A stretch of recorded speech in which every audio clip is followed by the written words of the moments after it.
shit tonight. Alright.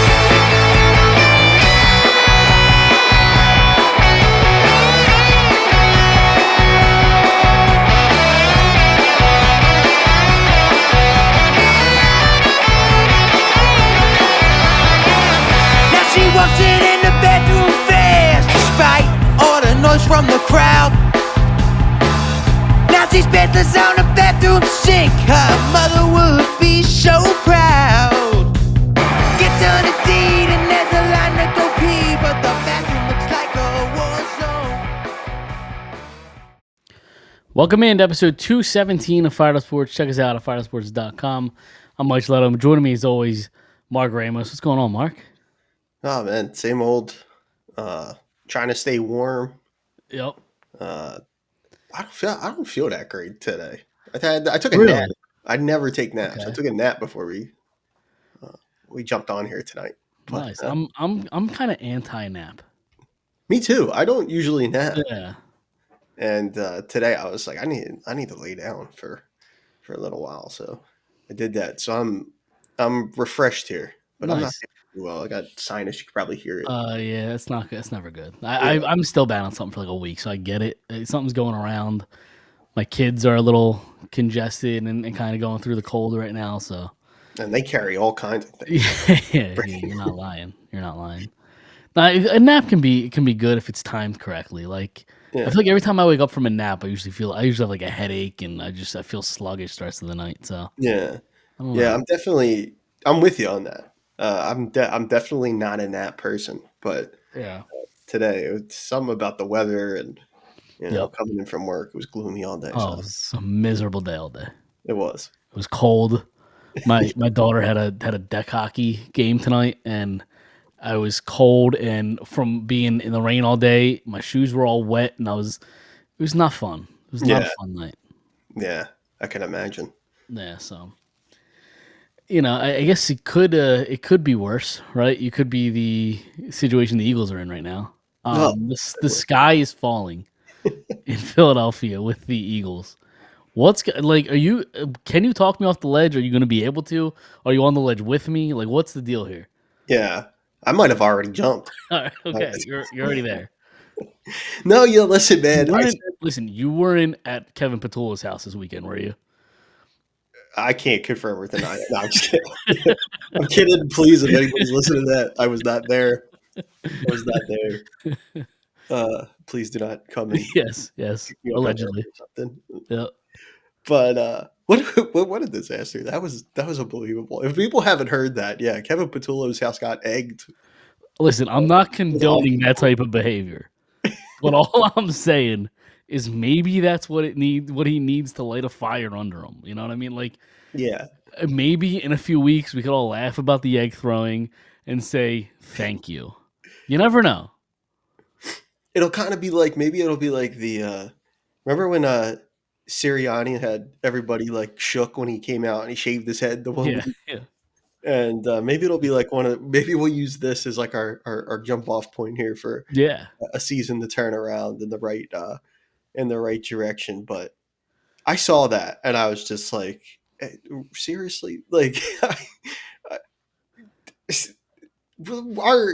we say this all the time, right? But we gotta own it, right? We're a Philly sports podcast, though. After all, we have incredible we talk to fans, we are fans, all that stuff. Our reputation's a little well earned, I think. Yeah, I think so. So I think so. Something like that. I mean, it's just like you can't. Should it represent the whole fan base? Of course not. But when you have, it's going to. Like, how many times do we hear about snowballs at Santa or batteries at JD Drew or a fan eating horse shit? Like, this is what we are. Yeah, exactly. This is what I mean. It's like you're gonna see people online. They could be like, "Well, no, that doesn't represent all." It's like we kind of earned this at this point. Yes. So where's the badge of honor? You know what I mean? Yeah. You kind of have to take it. But I did say last week that I was a little bit worried about the Bears. Mm-hmm. And I'm not even going to pat myself out on the back for that because I didn't want to believe that coming into there. We ran Mhm. through the Bears schedule. It kind of felt like they were paper tigers a little bit Yep. coming into that game. They hadn't really played anybody. Um, I but still feel that. I still feel like that for what it's worth. yeah, you know what though? All credit to them. They came in, Sure. they played a Yeah. good game. Mhm. Um, they dominated the line of scrimmage, both sides of the ball. Yep. Um, they deserve to win that game, Definitely. and and they're sitting atop the NFC right now, which I think nobody would have Nobody. anticipated. Um, we saw Carolina take down the Rams this week, which was Mhm. uh, interesting, and that kind of helped the Eagles, I believe, like in terms of like battling for the top seed in the NFC. But yeah, I don't know if I could talk you off the ledge here. I mean, that was a really like it looks exactly the same as it has in all. There's a common theme in all these losses this year, and it begins, I think, with this. Saquon was very quiet again. That's now concerning. I mean, Yep. you had raised that question, I think, last week about, is it time to worry about him, kind of thing, and um, I think that's a fair. I think it's a fair question, and probably is the case. We should be worried about him and his game. Uh, but I guess at least AJ had a good day. Yeah, everything's fine. AJ's happy. He got his 130 yards, whatever it was, 2 touchdowns. As long as AJ Brown's happy, nothing else matters. Um, yeah, I know we've had the Saquon argument or discussion over the last couple weeks, but like, I think his offense struggles are so much deeper than him. Because if like as successful as they were last year, the passing game was still absolutely dreadful. But Saquon's success kind of hid the bad passing game, right? Well, now the run game's dried up, and you're still seeing a poor pass game. And I know in the past we've kind of talked about how people can't really or shouldn't really criticize Jalen Hurts because he's a winner. He's been to 2 Super Bowls, won a Super Bowl MVP, could have been the Super Bowl MVP, the first one. Mm-hmm. It's hard to criticize, but at the same time, you look at the passing game over the last 2 seasons, and it's like I need to see more. Like I haven't loved what I've seen from Jalen Hurts. I really haven't.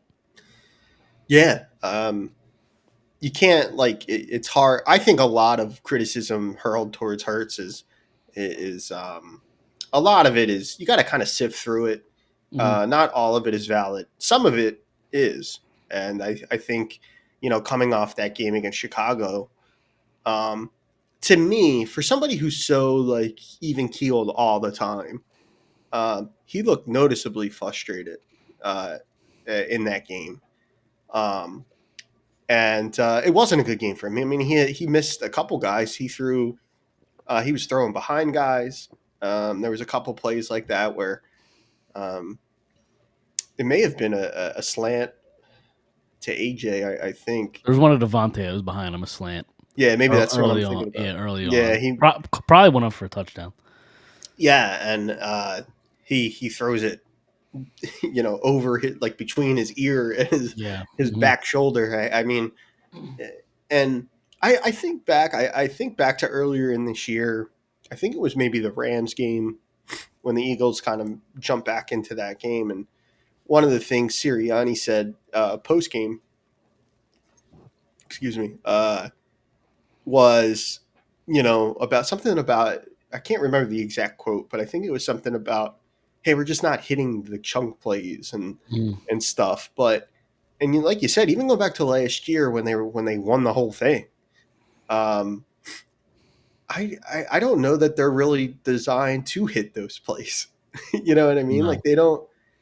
Then it becomes a deeper question. Like is it offensive philosophy or is it play design?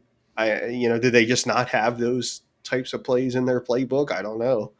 I mean, they have the talent to be able theoretically to run those kind of plays, or but for whatever reason, it just doesn't happen. Like you said, whether it's the play call, play design, whether it's Hurts can't get the guy the ball downfield, even though we have seen it. Like the ball in the Super Bowl to Devontae Smith, like that was one of the most beautiful deep balls I've ever seen. So like he has it in there. We just never see it ever. And I don't know if it's like is it the OC or played like all. I don't know. I don't know what the answer is, but they need to do something different. Yeah, and it could be, and I think there was a little bit of light shined on that this week, or is it just like Jalen's predilection for just like not wanting to take a chance downfield, or not wanting to, afraid to turn the ball over, and he's great at not turning the ball over. We know that, which is a great quality to have, but at the same time, you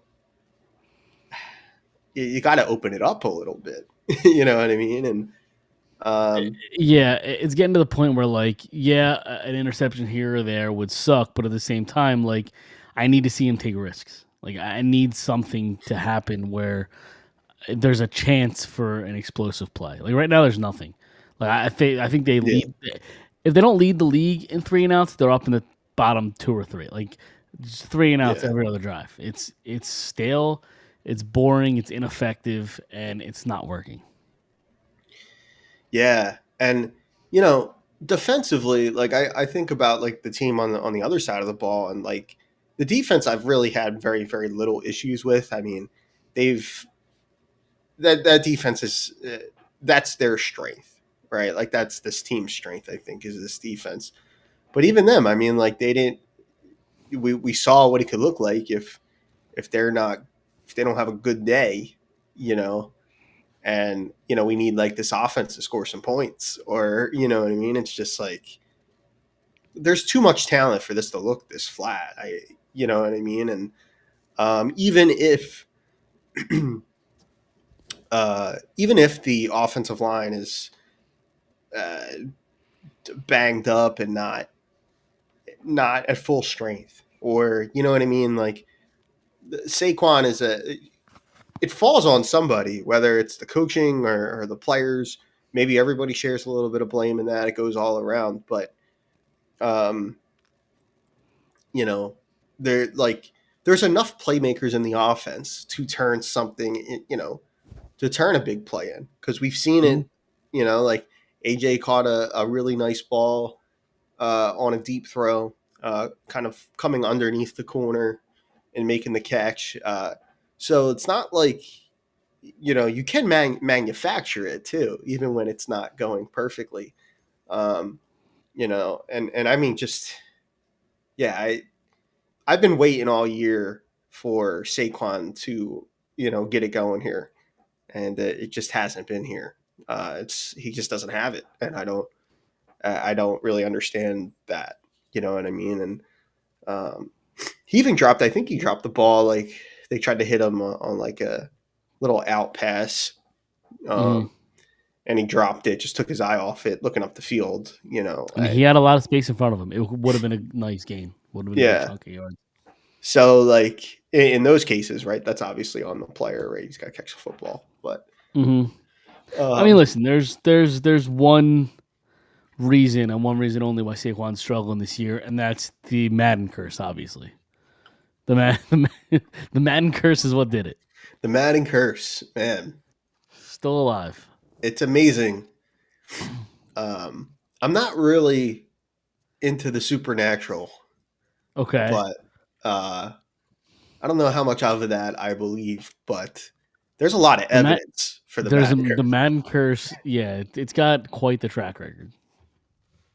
Yeah, so it's got to be that.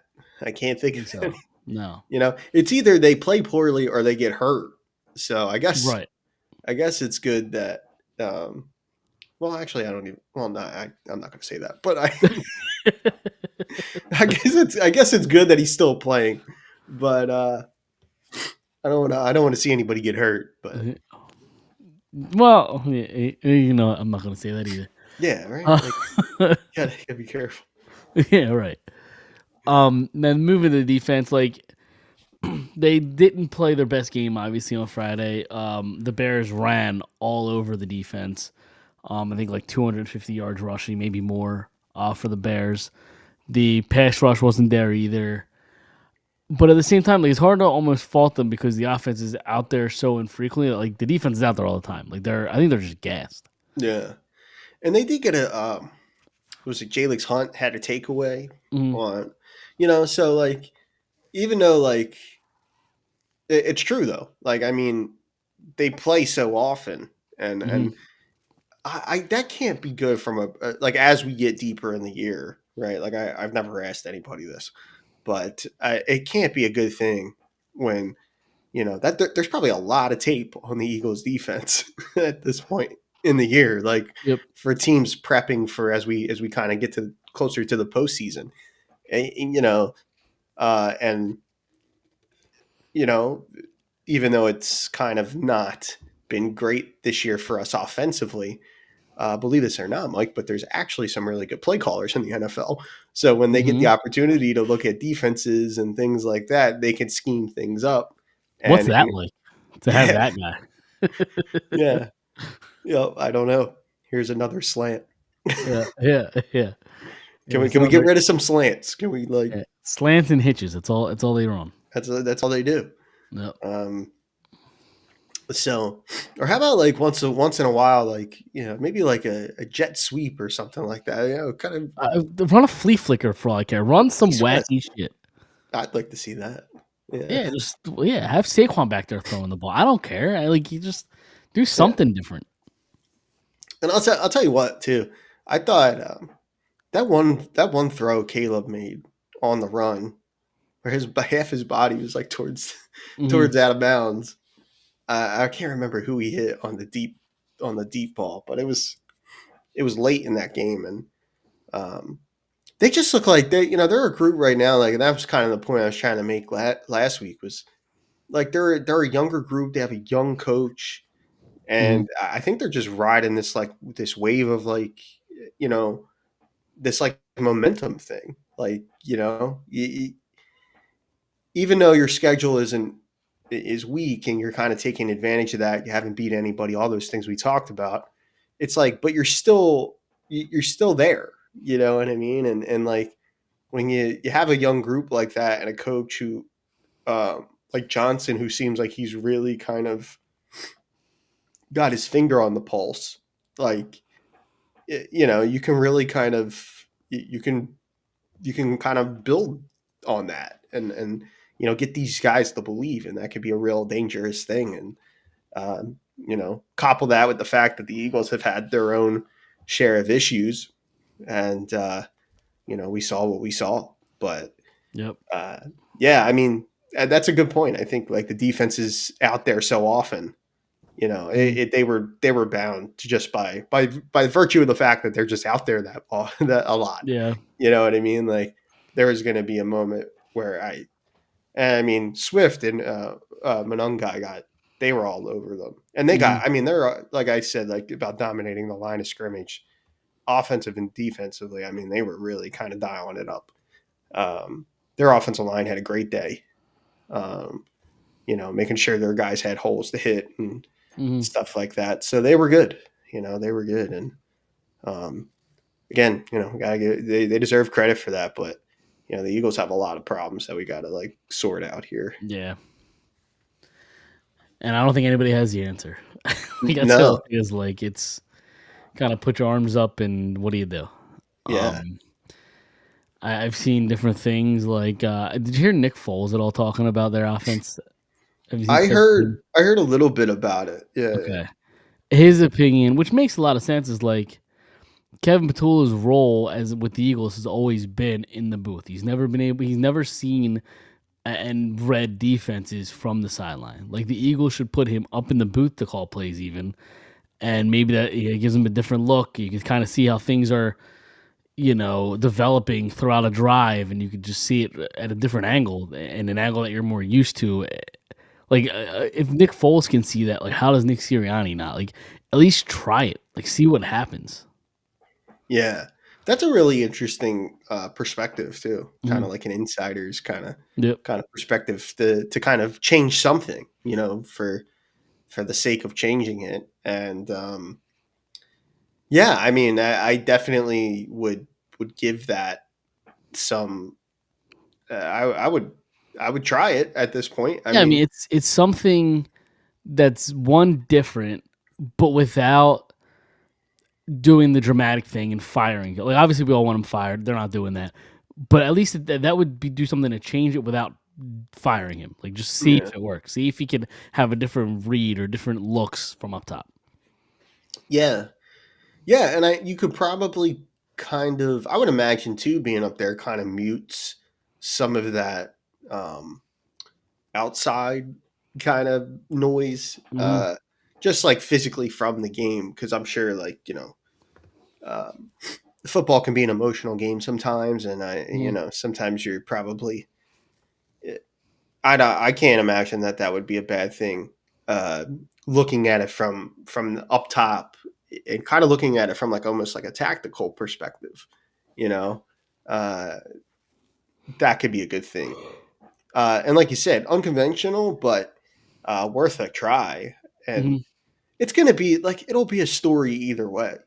You know what I mean? So like, if you're the Eagles, and if you're worried about like kind of like putting attention on something, it's like we're already talking about the offense, and I mean it's a sticking point for every talking head around the team nationally.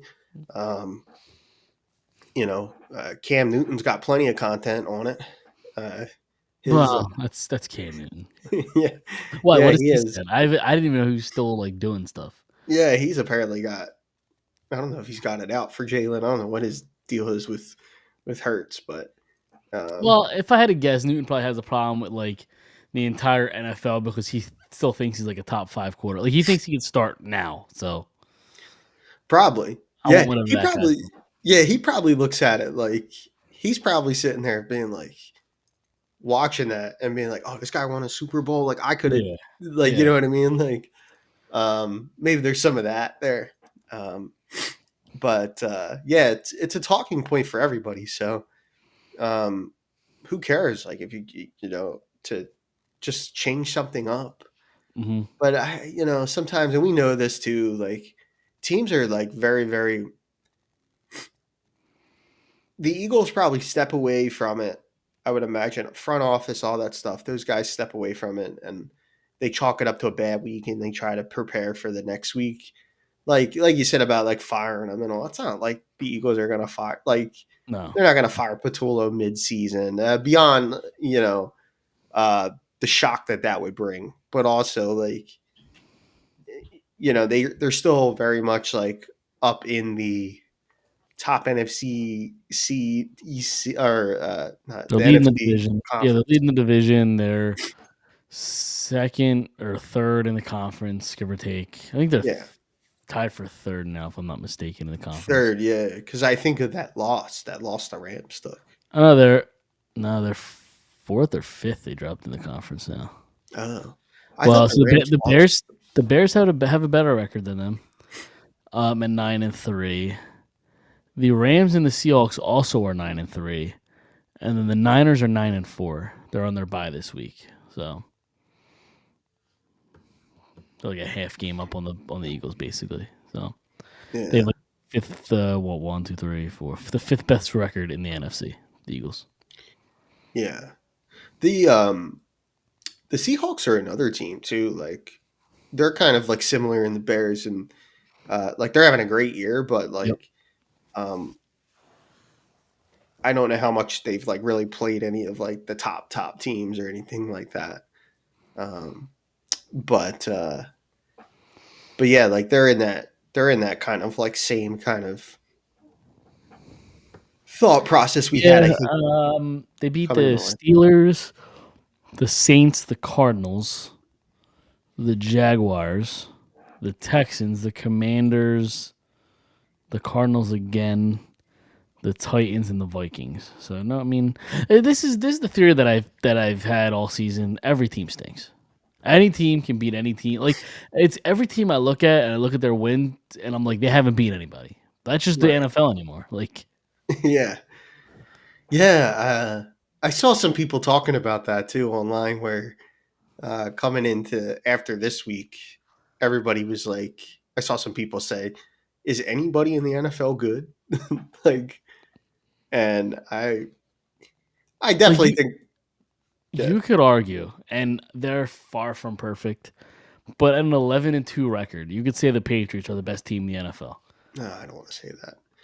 Um, But you look at the roster, like yeah, should they be? Like they shouldn't, but like with the record, like you have to put them up there. Like, but that's my yeah, point of like like I don't know if anybody's good because like they're the best team in the NFL right now. they're the best team, and I think like Drake May's going to get some MVP consideration because of that. Like, And we also talk about how bad the Raiders are. The Patriots lost to the Raiders week 1. yeah, yeah, and they stink. Terrible. They're really bad. Yeah, I mean the Patriots. This is what I'm talking about. Like nobody's good. You could beat anybody any given day. Is like the Patriots only have 2 losses, and their losses are to the Raiders and the Steelers. Like the Steelers are just like okay, they're not great. Yeah, they're probably going to lose. The Steelers are going to lose that division. I think the Ravens are going to end up flipping it. Uh, and I I'll don't know. tell you what, You got the Bengals coming back. I don't know.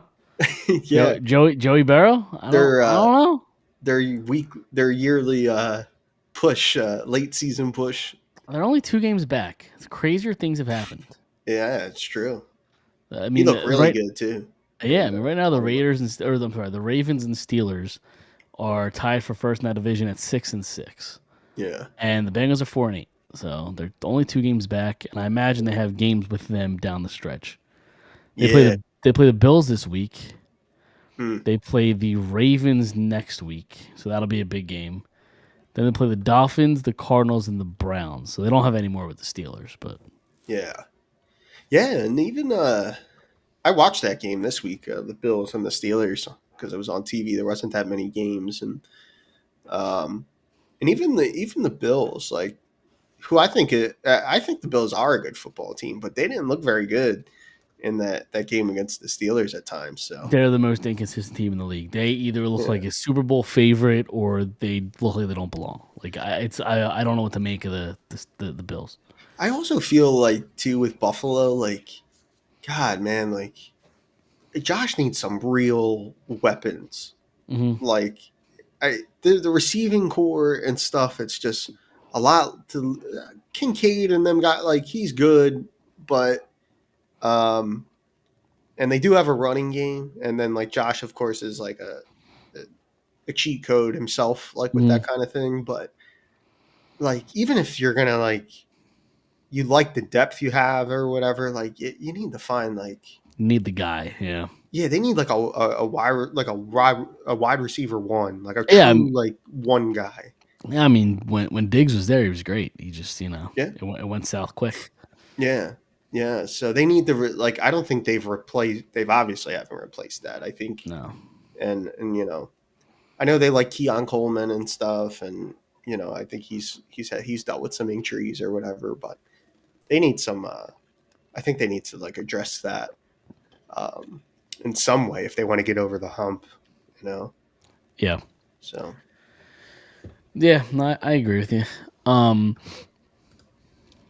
Because I'm just like they're 8-4. The Bills. I'm just looking at the schedule to see kind of where things shake up. I mean, the AFC South still kind of wide open. yeah, Yeah, like the 2 best teams right now, and we don't have to talk about the NFC yet. But like I'm just looking at the AFC. The 2 best teams in the AFC right now are the Patriots and Broncos. yeah. Like, is anybody afraid of either of those teams? Like, I don't know. That's why I just kind of think it's wide open. Yeah. No, it really is. It really is. So, um, if someone starts to kind of like, the Patriots, withstanding because they're 11-2, but Hmm. if someone could get like these next couple of weeks, like really get hot, like over the next couple of weeks, um, they'll be the most dangerous team. You know, it really is bullshit that like the Patriots had 15, 20 years to Tom Brady and, you know, a ton of Super Bowls, and then they only had like 1 or 2 bad years. Now they're like back at the top again. Yeah, It's really annoying. yeah. Really annoying. It's not fair. That's kind of why I'm like I'm not gonna say they're the best. Like, uh, They have the best record in the league. yeah, they have the best record in the league, but Yeah. um, yeah, that and Drake May seems like a good dude and like Sure. Yep. I'm like, man, why there, you know. Mm-hmm. They should have had way more. They didn't suffer enough like the rest of us. Uh, so, but yeah, no, I agree. It's definitely wide open. Yeah. In general. Yeah, for sure. Then looking ahead to Monday Night Football, Eagles, Chargers in LA. Like I'm so like pessimistic about this team right now that like I think they lose. Yeah. Oh man, I'll tell you. Like, I think I think the Chargers are, um, like Justin Herbert has a fracture in his like left hand or something like this. Is he playing? He says he's gonna play, Okay. and like if they can't beat this mediocre Chargers team with Justin Herbert with one hand, I like How they scoring points? That's my question. right, right. I don't know. The Eagles, not the Chargers. The Eagles. No, How the I Eagles know. scoring points? Yeah, I know what you meant. I don't know. So yeah, and they're going out there, Mhm. So there has to be a get right game in here somewhere. Like there has to be something has to kind of come together, one way or another here, or just implode. I don't know. I mean, if it's not this week, the get right game has to be the following week. Right. Because if it's not, then the world the world will burn. The Yeah. Philadelphia, as we know, will cease to exist because if they don't take care of business in LA against the Chargers on Monday Night Football, and then they come home to a Sunday game against the Vegas Raiders. If you can't beat the Raiders next week, then you fire everybody. Yeah. The Raiders There are. would be no excuse for that. Yeah, the Raiders are dreadful. So Awful. and again, right? Like if this offense can't look um creative and um big play worthy against a Raiders defense that I think across the board is just awful. Mhm. Yeah, like I know they still have Max Crosby there and he's a play wrecker and all that, but I mean the unit is what it is, and they don't. And I mean, like Gino's had a horrible year offensively, on the other side of the ball for the offense, but um, yeah, I don't know. Like I wish I could give more of a analysis for this Chargers game, but I really don't know what to expect here. Like this coming week, the offense there doesn't look like there was not one instance in the last couple weeks where it looks like it's going to look different, No. uh, or like you see something where you're like, oh, like Saquon's like he's on the verge of a breakout or something. You know what I mean? Like there's none of that.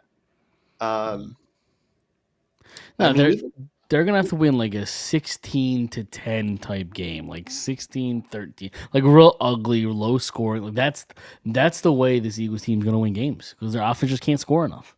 yeah, no, and even like the lack of involvement for guys like even a guy like Goddard who's usually pretty involved, Mm-hmm. just because Jalen uses the tight end a lot.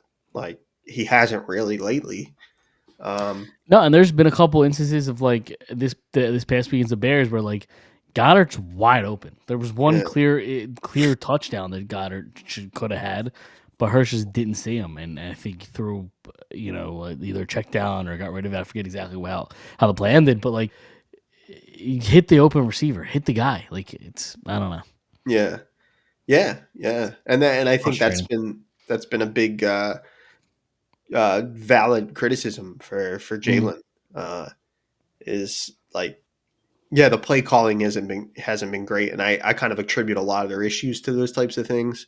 But he's got to be a lot better, Yeah. and it's okay to take a shot once in a while, Yep. and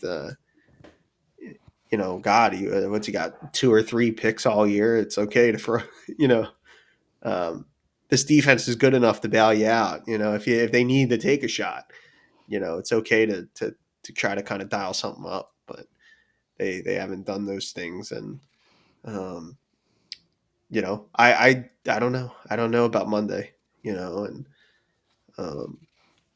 because the Chargers are not good, but they're not like outright bad either. Like, No, they're kind of a Timu version of the Bills, where I said like the Bills, you either have like a Super Bowl winner or a team that doesn't belong. Whereas like the Chargers are similar, where like, you don't know what Chargers team you're gonna get. They could be half decent, they could be terrible. Like you just never know. yeah, But what's the Chargers record right yeah. now? 8 and I 4. don't even. They're 8 and 4. They're 8-4. Mm-hmm. Wow, I didn't. I would have not thought that. Yep, they have beaten. Here's a schedule. So they open the season with a win against the Chiefs, beat the Raiders, beat the Broncos, lost to the Giants, lost to the Commanders, beat the Dolphins, lost to the Colts, beat the Vikings, beat the Titans, beat the Steelers, got destroyed by the Jaguars, beat the Raiders. That's their schedule so far. Hmm. So far they've lost. The two of their losses have come against NFC East opponents. Will we give them a third loss to an NFC East opponent? Yeah, We shall see. yeah. I One more thing too, like about the Eagles and Mhm. stuff. Maybe there will be some. It'll be a fascinating year, right? Like tonight is the premiere of the in season Hard Knocks. Oh, that's And tonight. yeah, it's Okay. tonight, and it actually might be on right now. Actually, I think at 9 o'clock it started. Is HBO doing that as well? Yeah, Okay. yeah. And when you look at like the NFC East in general, what a great year to have to do like an in season Hard Knocks of the division, because it's like the Eagles are kind of where they are, and I'm looking to wonder, like I'm wondering like how much of like the onion gets peeled back on this, because we're gonna see some of it on the show. Um, Yeah, Watching, I don't know because like Hertz is a guy that's not going to give you like he'll give you like the philosophical like quote kind of thing, but he's not going to give you like a real emotion kind of quote. Like you're not going to know what right? he's feeling. You might get like an AJ Brown because AJ Brown's kind of, I think at Yeah, this point just doesn't care. He's just willing to say whatever. yeah, Um, I don't know what to expect. yeah, And like same with Saquon, like he's kind of on the Jalen Hurts train, where like he doesn't really show his emotion to him well. He's not going to talk out, or yeah. is I don't know what to expect from this. Yeah. So I'm wondering about that, but also, Washington had the year they had last year, awful season for them this year. It's been just like trek of a season for them. Uh Giants kind of same thing. They fired a coach this year, but also like we got. I'm interested to see what Dart and Scadaboo look like on here. Couple big personalities for them, yeah. Big personalities, New York City, all that other Hmm. stuff, and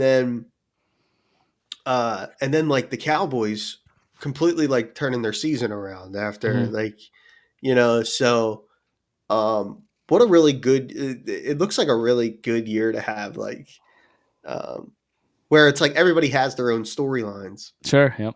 but they're all kind of intriguing in their own way, and I'm really interested to see if that happens. But I agree with you on Hurts and like a guy like Saquon, but I wonder if this overlaps like AJ and Lori's meeting apparently Hmm. about wanting to be involved, and if there's something that we can kind of glean from that to kind of see what exactly is going on here. Yeah, or You like these know, so-called like player meetings that have seemed to pop up over a couple times over the course of the season. Like we've heard yeah, about those. Yeah, it's interesting. yeah, I forgot about that. yeah. I love the Hard Knock series. I watch all that stuff. So um, nobody does it better. HBO really, the way they package it and all. Yep.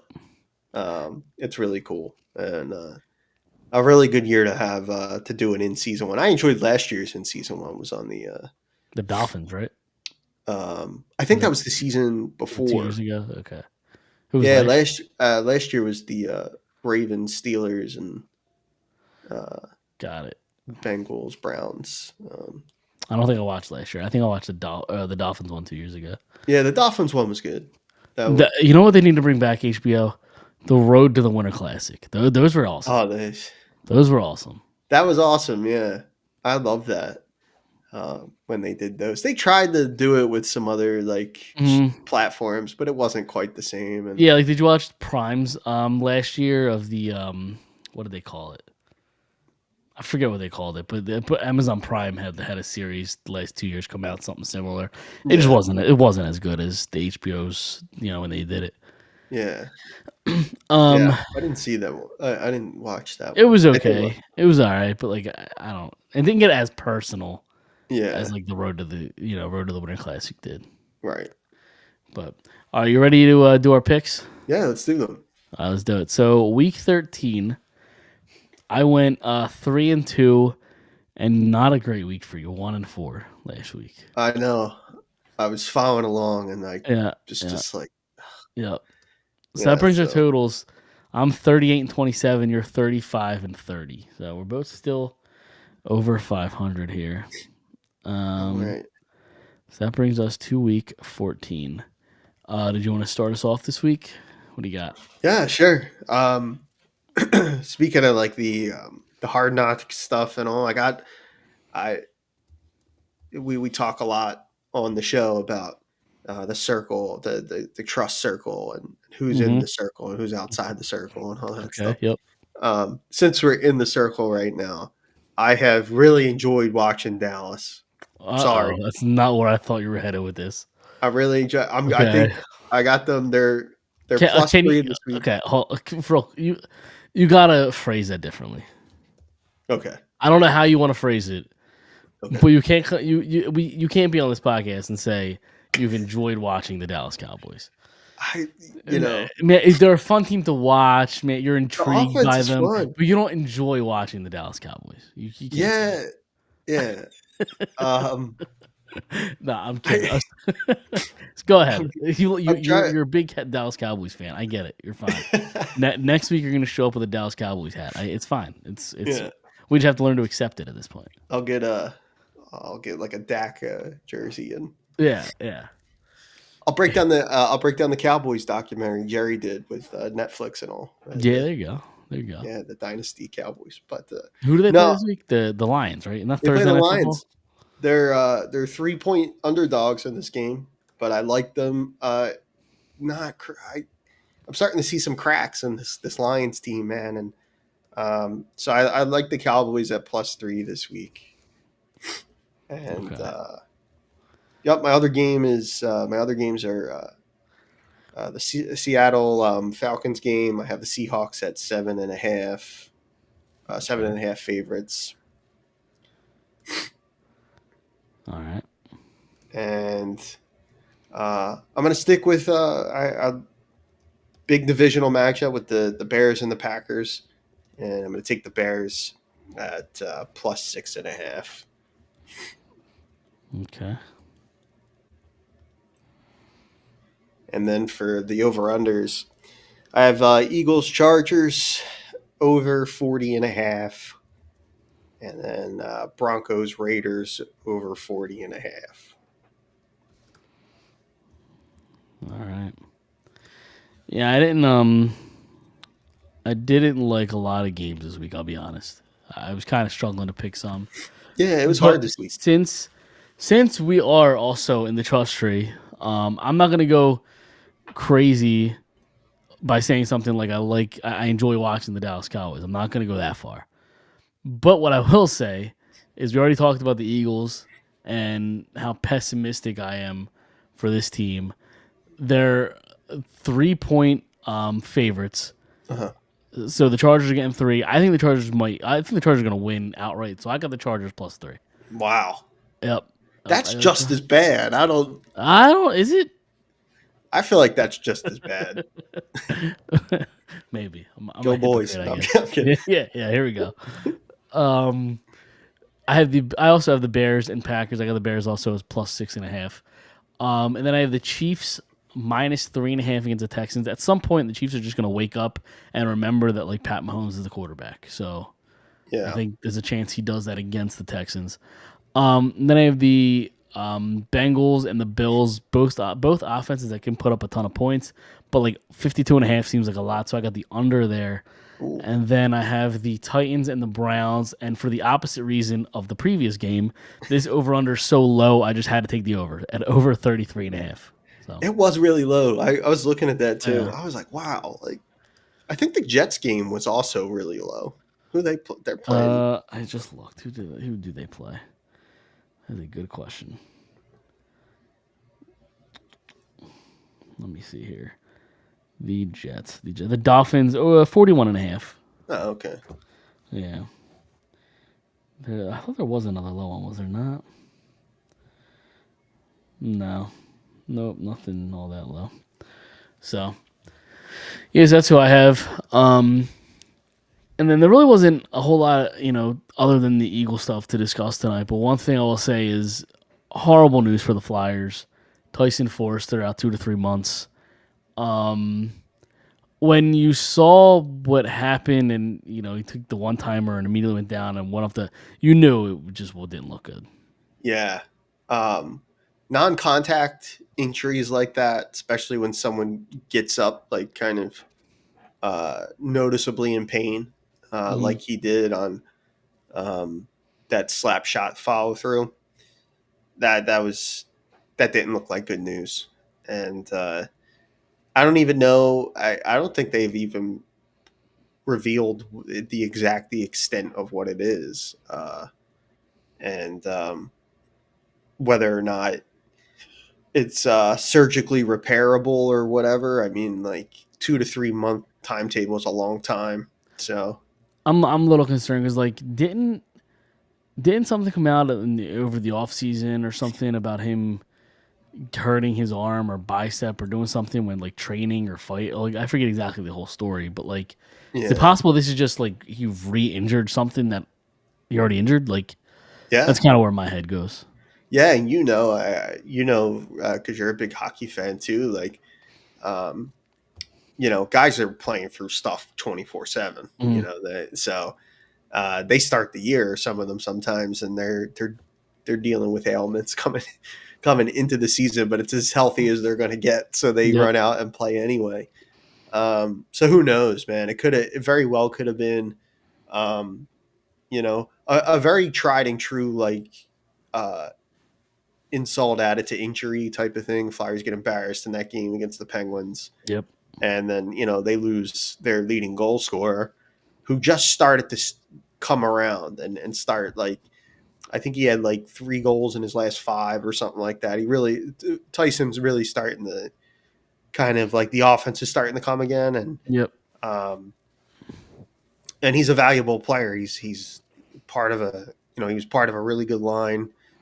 Going back to last year when he was playing with Brink and Bobby Brink and Noah Cates, and they split them up, and he's still a valuable piece.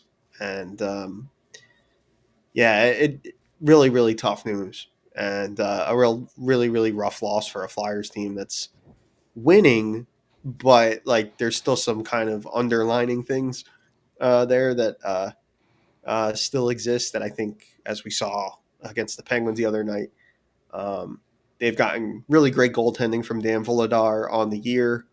He wasn't so sharp the other night, and kind of the wheels fell off it. So, but they're back in action tomorrow against Buffalo, and they called up Carl Gunstrom today. So he's a veteran journeyman guy, but they'll plug him in, and it looks like Nikita Grabenkin's going to get a boost in opportunity here, I would imagine. Yeah, I'm curious, like, as to how close, or if they even had the discussion, because like it's not like Forrester's going to be out of lineup for a game or two when you just need somebody to kind of fill the role for 48 hours. So you call up a guy like Gunstrom, but like 2 or 3 months is a long time where you're gonna have to fill that offensive ability for a long time. I'm curious if they thought about maybe Alex Bump. Yeah. Of course, Alex Bump and Denver Barkey, Yep. their first years, Flyers prospects with the Phantoms. For people that don't know, they've been outstanding down there Mm, from all reports, and both look like they could potentially jump up and play, uh, you know, with the big club this year. Bump was somebody who came in the camp and people thought he was going to be on the roster. mm, Didn't have a great camp. Nikita Gurbankin actually was one of the guys that beat him out for that spot, um, the roster spot that was open, right? So, um, yeah, like I was surprised too. But I guess they're looking at it. I can kind of see their prerogative if like they're calling up Gunstrom and they're like, we're gonna plug him in on the fourth line, we're gonna bump Gurbankin up, and we're gonna like disperse these other minutes. Like other guys are gonna take on larger roles. Like um, there's been a lot of fanfare this year about about Michkov's ice time and things like that. Well, here's an opportunity now for him to get on the ice 16, 17, 18 minutes a night with if Tyson Taki out. lets it happen, we'll see.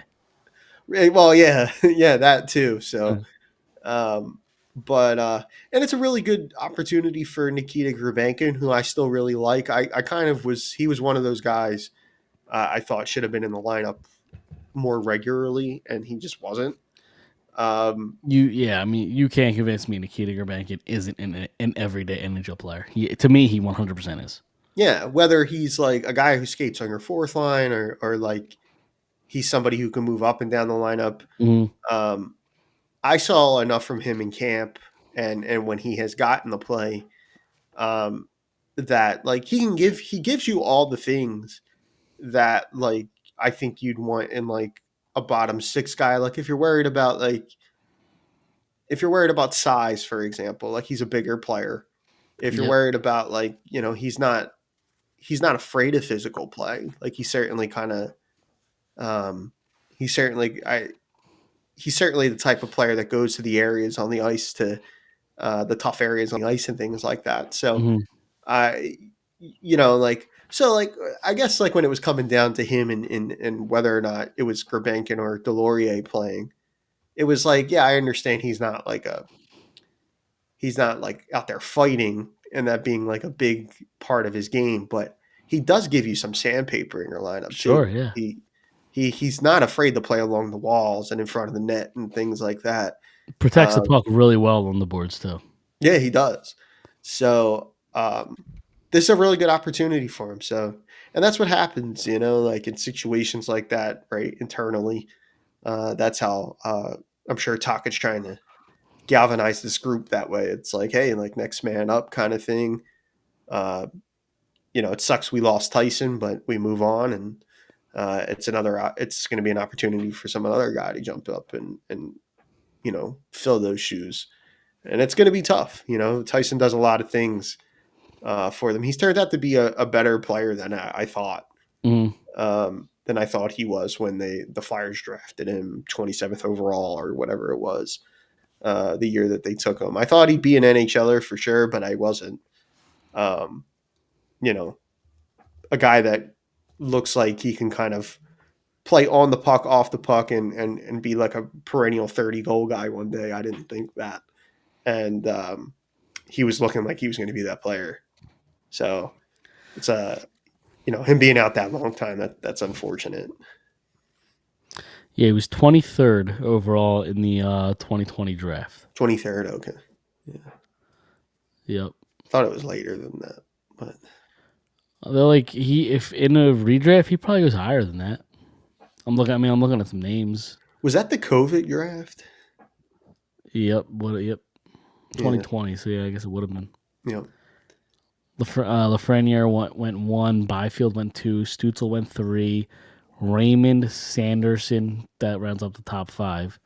Jamie Drysdale went 6. Alexander Holtz went 7, which I would take, I think, Forster over Holtz at this point. Yeah. I would take Forster over Jack Quinn. Marco Rossi's probably a toss up, I think, there. Perfetti, you can make an argument for. Askarov, you can make an argument for, although we haven't really seen enough of Askarov, I don't think, yet. Lundell, I think I would take Lundell. Seth Jarvis, I would probably take Jarvis. Dylan Holloway, I think, is a toss up. Rodion Emirov, I don't know enough about him. Kane and Gooley, can make an argument for. Yeah. So I mean, there's a lot of guys in that top 10 to 15 that I would really consider. That's a pretty good class for games and scouting being kind of limited at that time. Like, that's a pretty good class. Yeah, and then I mean, even after Forster, like Connor Zary went after Forster, Jake Neighbors went after him. Maverick Bork for the Stars, he's been really good. Oh wow, yeah. Yep. Yeah, that's a pretty good class. And then in the second round, the Flyers drafted Andre. Wow, really? Emil Andre, yep, the second round of that draft. Try to see who else they took in this draft. Did not have a third round pick. In the fourth, they drafted Zade Wisdom. That kind of didn't work out. They drafted in the fifth. Desnoyers. I remember everybody loved Desnoyers, for a hot minute. Yep. For a hot minute. And probably nobody in the 6th or 7th, so I'm not even going to look. Yeah, so interesting draft. Yeah, that's not a bad draft. I thought he went later than that for some reason. But who, Forster? Yeah. 23rd.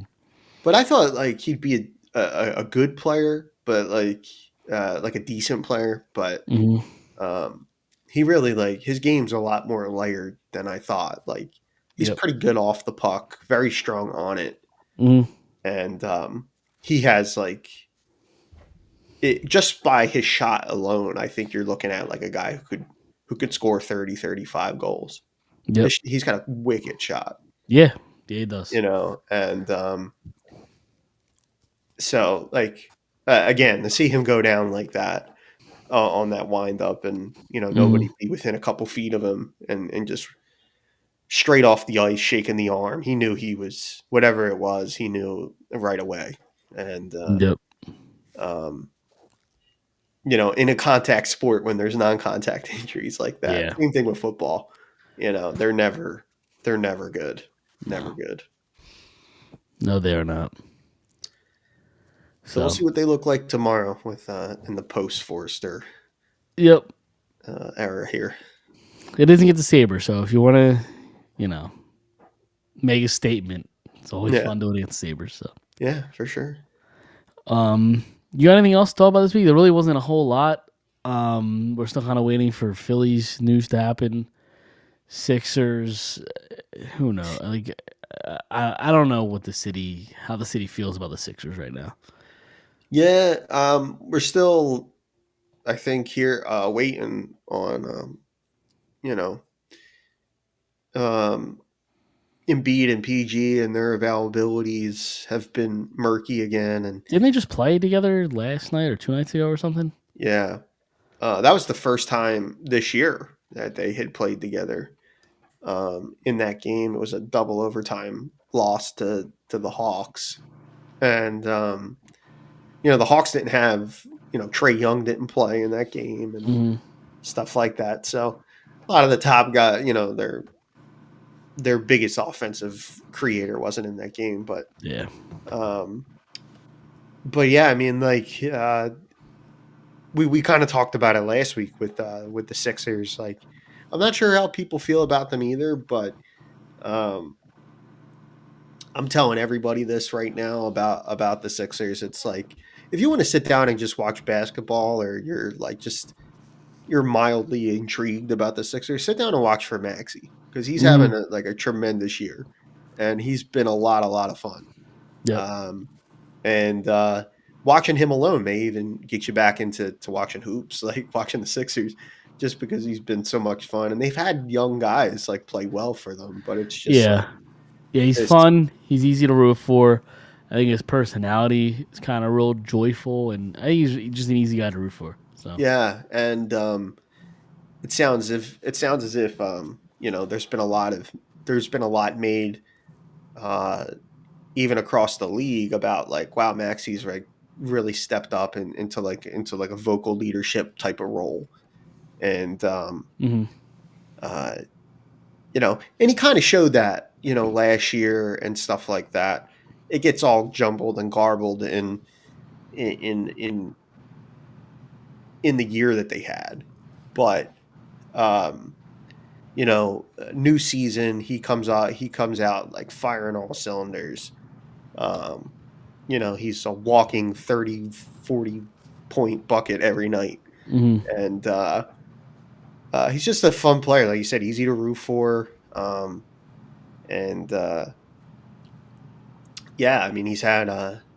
So if you're looking for like a reason to like kind of like sink your teeth into them, like I've watched enough of their games this year to start the year because I had figured the start of the season was going to be interesting, just because, yeah, the NBA season doesn't really start till Christmas, right? Mhm. But uh, when guys start really getting in the lineup and really start caring, but based on how things went last year, I thought the beginning of this season was really important for the Sixers, and so I was going to keep my eye on them. And I've watched a lot more games recently, and yeah, Tyrese is like worth the watch and probably worth the price of admission too. To Yep. watch them live. So um, they'll need them to keep it up, obviously. But